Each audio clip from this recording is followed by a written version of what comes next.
de l'équipe. Je vais attendre dans 3 jours. Rétrospective, mais la dernière fois que j'ai fait une rétrospective, c'était quand j'avais 15 ans. Et après, je l'ai revue il y a pas longtemps. Et c'était absolument terrible. Du coup, je vais pas faire ça par respect et par empathie pour moi de plus tard, mais comme une interaction sociale, donc ça marche. Plus je commence à me dire que je suis quelqu'un de déprimant pour les gens qui m'entourent. Parce que malgré toute cette énergie extrêmement positive et extrêmement enthousiaste, en vrai de vrai, si je commence à m'engrainer tout seul dans mon avis sur absolument n'importe quoi, j'en finis toujours à un truc profond, très triste et très fataliste. De toute façon, personne, c'est terrible. Parce que bah, je sais pas, il y a eu plein de conves que j'ai eu dans ma vie. En plus, à chaque fois, c'est genre une seule fois que j'ai cette conve avec une personne et on n'en reparle pas après. Genre, on part du principe que c'est établi et qu'on n'a pas besoin de le rementionner. Mais on finit juste dans un truc de bah ouais, il y a du poison partout et tout va mal. Et voir des psys pour pathologiser leur mal-être alors qu'en vrai, c'est juste qu'on sera jamais heureux tous et c'est pas grave. Enfin, si, c'est grave, mais genre, qu'est-ce qu'on y fasse? Mais je crois que c'est pas une tant mauvaise chose parce que je sais qu'il y a plein de gens dont je suis proche qui sont comme ça aussi, enfin qui pensent pareil, mais qui le disent pas forcément parce qu'ils veulent pas s'en rendre compte ou ils veulent pas, je sais pas, parce que c'est un truc que tu censures généralement quoi, pour que tout le monde passe un bon moment, sinon tu niques la function et on te dit que t'es pas fun. Je crois il y a plein de collègues à WAM, en vrai on a eu cette conve et on était juste en mode ouais, on est tout à fait d'accord. Du coup à la fois je pense que c'est bien parce que ça fait un safe place pour les gens qui eux aussi sont cyniques et déprimés. Mais à la fois, c'est dur de juger qui est dans cette catégorie et c'est aussi chelou de te permettre d'aller dans ce discours-là que parce que tu sais que la personne d'en face va être de concours. Parce que je sais pas, ça ressemble presque à de la manipulation. Et en vrai, non, je crois que c'est juste choisir son public correctement.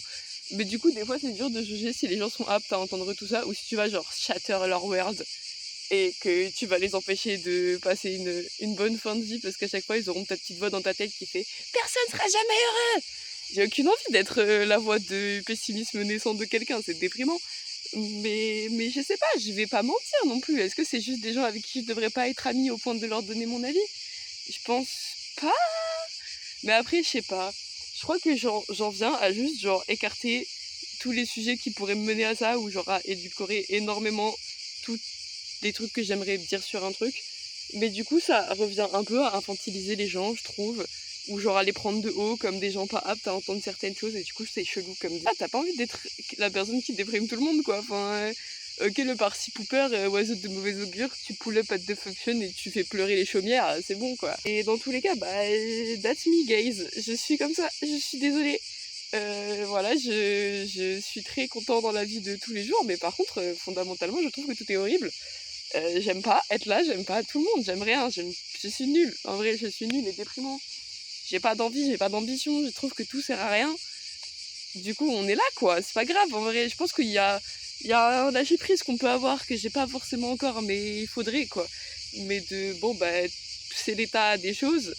Est-ce que ça nous permet pas, du coup, à l'échelle individuelle, de se sentir un peu libéré, quoi?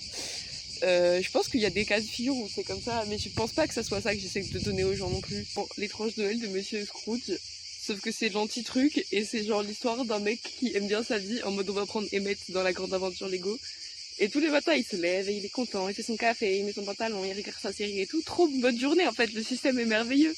J'ai l'impression d'être comme les petits fantômes dans l'étrange Noël de Monsieur Scrooge, qui vont le prendre par la main et l'emmener voir des trucs à droite à gauche pour lui faire comprendre qu'en fait la vie ça pue la merde. Et c'est pas un rôle social agréable à habiter, surtout que c'est pas volontaire et que c'est pas tout le temps en plus. Du coup, je crois que ça fait une petite surprise aux gens en mode format next tour. Je vais te montrer que tout est nul. Voilà, invitez-moi à vos anniversaires et à vos crémaillères. Mais du coup, c'est toujours des petits happenings de oh ben, je t'ai jamais expliqué ça. Mais mec, on est grave dans la merde. Et c'est pas grave. En plus, je tourne grave autour du pot, mais en fait, j'ai déjà tellement eu cette conversation que j'ai même pas envie de rentrer dans les détails, mais tout est nul, quoi. Tout est grave nul. Pourquoi on